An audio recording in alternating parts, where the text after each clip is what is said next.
Ni siku nyingine ya kipindi chako maridhawa cha Yanga TV, kipindi kinachokuletea matukio mbalimbali ya klabu ya michezo ya Yanga.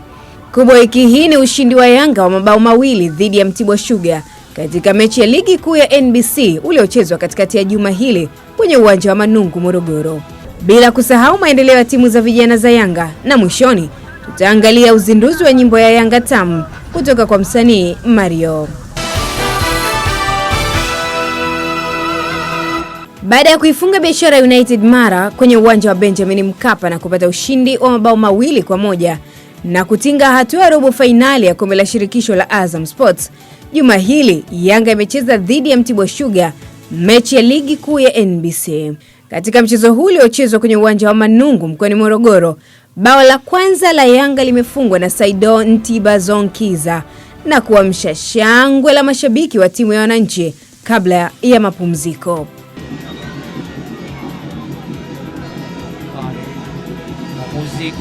Kwa Salum Anza Hali Daucho Nondo Bakari Omnyeto Imepenya Saido Ntibazonkiza Juma Shaban Mwanga cross nzuri sana Vistoma yana pishana nao kama ilivyo pia kwa Nkane Dennis. No goal. Hii imekwenda na maji yanayonywesha. Dennis Nkane ilikuwa ni tap in juu. Ball neno tap in. Wanageuka Faisal Saido Ntibazonkiza! Wananchi!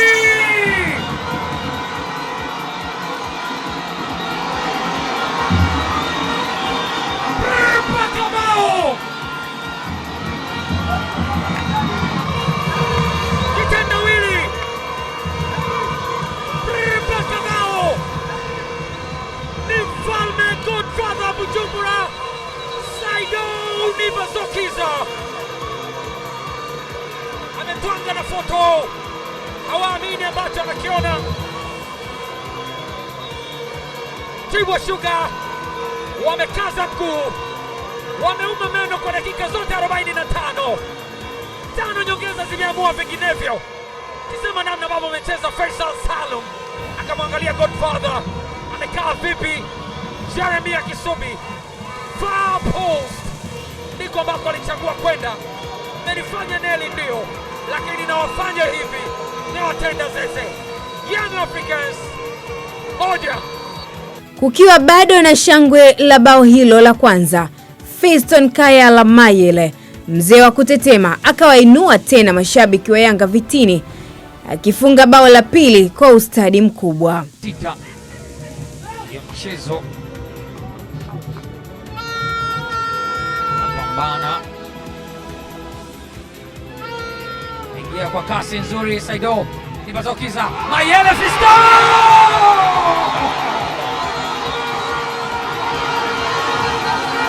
Fisto Mayele ni badi mbaya, tatizo na ni problem kabisa. Siku nzuri akiwa amelikaribia lango. Ni mchezaji ambaye kama kulogwa alilogwa kufunga. Kama kuna kitu ambacho ameongezewa zaidi, Fisto Mayele ameongezewa kutetema. Anatetema na nyavu za Jeremia Kisubi. Pale ambako kumdhani Ibrahim Abe akichora za ramani akichungulia, hawakumuona Fisto Mayele. Ameupata utu wake na utulivu, amerudia tena.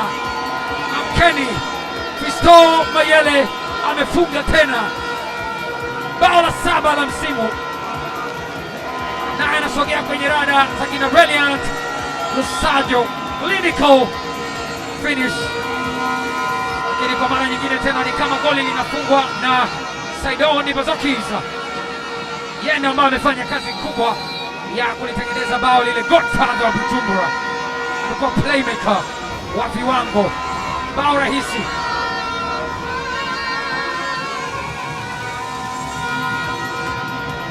Hapa sasa kiburi cha Mtibwa akimaliza Mayele. Mtibwa wa haha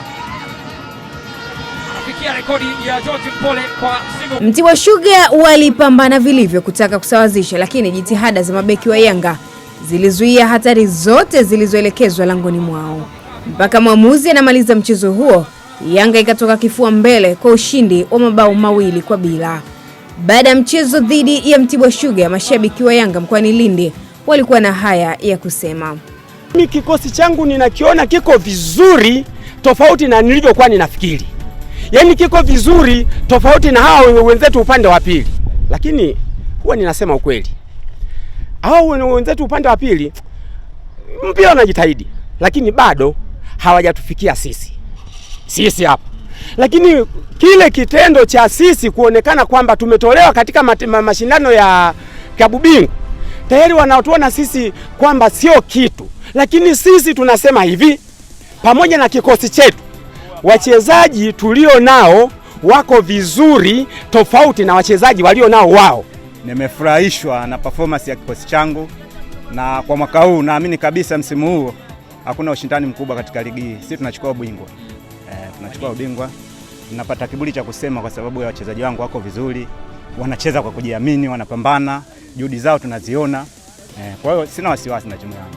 Jangwani la sana. Yaani ukiwa Jangwani safari wenyewe wanajua kwamba Jangwani yani kuna burudani. Piga kelele.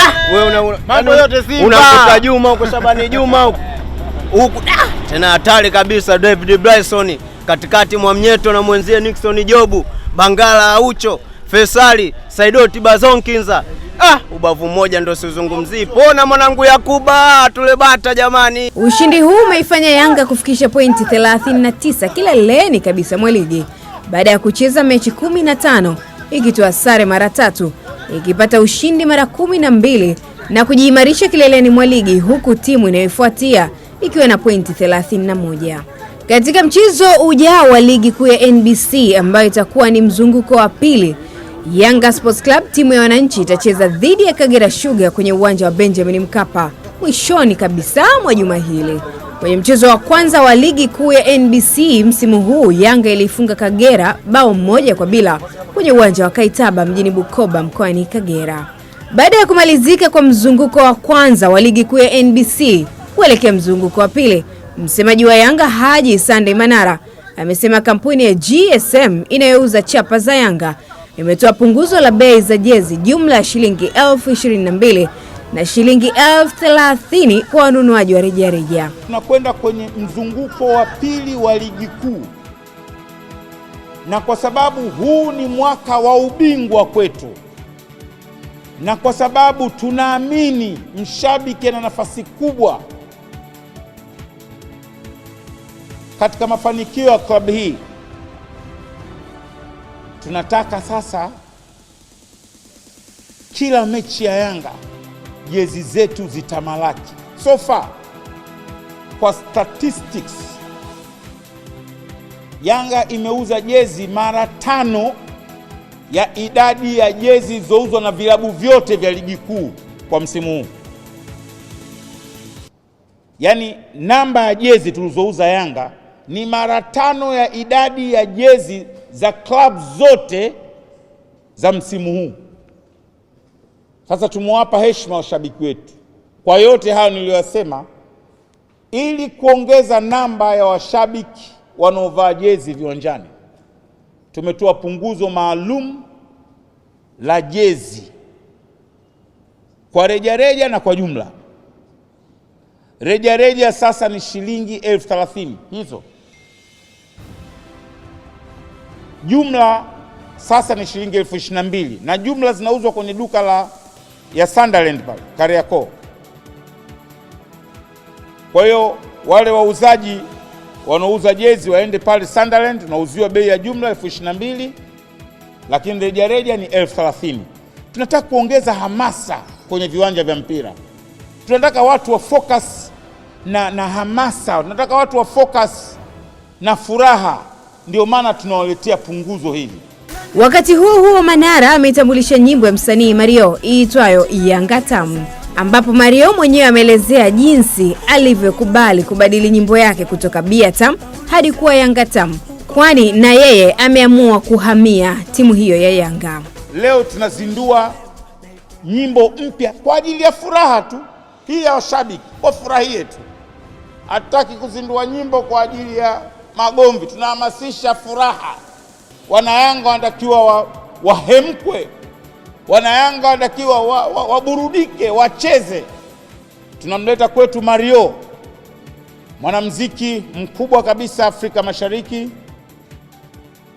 Ameitwist nyimbo yake kutoka Bia Tam, sasa ni Yanga Tam, na tutawekea pale video ambayo ndo tunailaunch rasmi, na baadaye mtusaidie kuitangaza hii nyimbo kwa sababu inaleta furaha. Hii nyimbo mnakumbuka hata rais wa nchi Mama Samia alizungumza pale Arusha, na alimzungumza Mario. Alisema Mario hani bia lakini kaimba Bia Tam. Sasa sisi tukaimba Mario, mama kasema hivi. Sasa wewe toka katika Bia Tam, nenda katika Yanga Tam. Tumezindua wimbo wetu official kabisa wa Yanga ambao ni Yanga Tam. Nafikiri kila mmoja anafahamu tulikuwa na wimbo mkubwa sana Bia Tam, lakini pia tumeona si mbaya tukaubadilisha ukawa wimbo wa timu kubwa Yanga, ikawa Yanga Tam, na kila mmoja anaona ambavyo Yanga imekuwa iko tam siku zote na itaendelea kuwa tam. That's why tukaona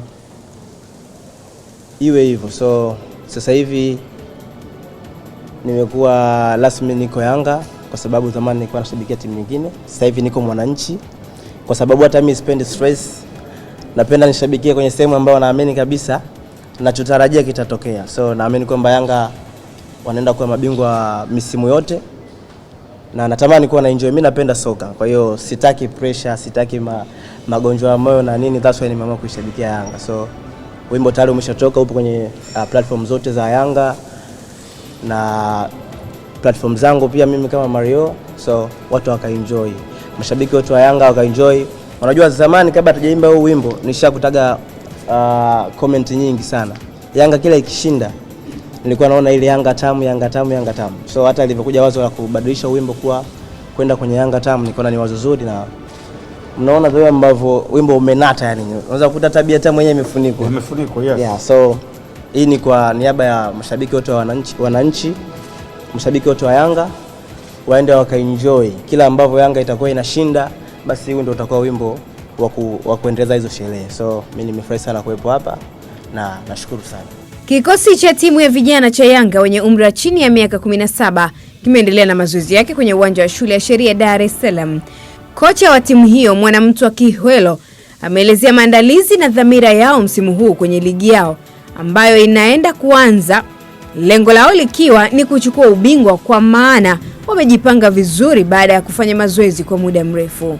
Toka tumeanza takribani sasa hivi mwezi wa 5 au wa 6, na tumecheza mechi karibuni na takribani mechi zinafika 20-23, ambazo katika hizo mechi tumeshinda mechi nyingi. Nafikiri labda mechi moja au mbili tulidraw, lakini zingine zote vijana wangu wamefanya vizuri.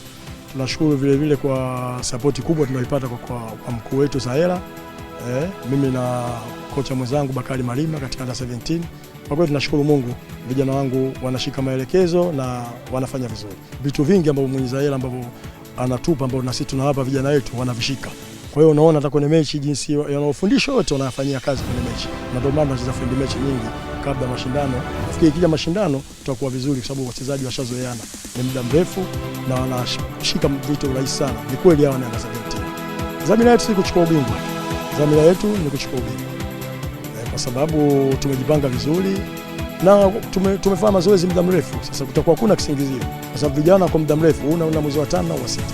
Wapo mmoja wapo huyo Darweshi captain wangu alishakwenda Zanzibar kwenye timu kubwa kwenye Yanga kwenda friendly matches. Alienda na alikuwa anaingia, kama ulikuwa unamuona anaingia namba 11. Alicheza mechi kama 2-3. Na kuna wengine, kuna Legan, kuna Umari, kuna Ochu, kuna nani tena mwingine, kuna Samuel Katengu, kuna Moses, ambao wote hao wapo katika nani hiyo ambayo ina maana tutakiwa sasa hivi wachezaji labda midfield, itategemea na position ambayo Mwalimu Nabi atahitaji ambao tutapeleka kule. Kwa upande wake mkurugenzi wa ufundi wa Yanga Mwinyi Zahera ameelezea hali ya vikosi vyote vya timu za vijana, yani chini ya umri wa miaka 17 na chini ya umri wa miaka 20. Zahera anaeleza maendeleo ya vikosi hivyo kwa ujumla, huku akisema wachezaji wake wanazidi kuimarika. Tulicheza mechi Jumanne 17 alicheza na under 20 wakacheza. Unaona, na plan ya mechi ile tuliwaambia wachezaji itakuwa hivi, itakuwa hivi, itakuwa hivi, na hiyo tuliofanya kuhusu wa wingi na striker. Katika mechi hii inafaa 60-70 nione kama mlielewa, unasikia, na ndio maana tulifanya ile mechi ya Jumapili, Jumanne, na kweli tuliwina mechi yote mbili. Kuwina sio problem, ni namna gani wa wingi walifanya, na nilifurahi sana, na niliona kama kulikuwa kitu kila mchezaji alikuwa anafanya kuhusu ile nane tulitumika ya wa wingi. Na jana ilikuwa hivyo, jana ilikuwa wa midfield. Jana ilikuwa wa midfield wote, wa 17 na wa midfield wa under 20 ndio walifanya mazoezi.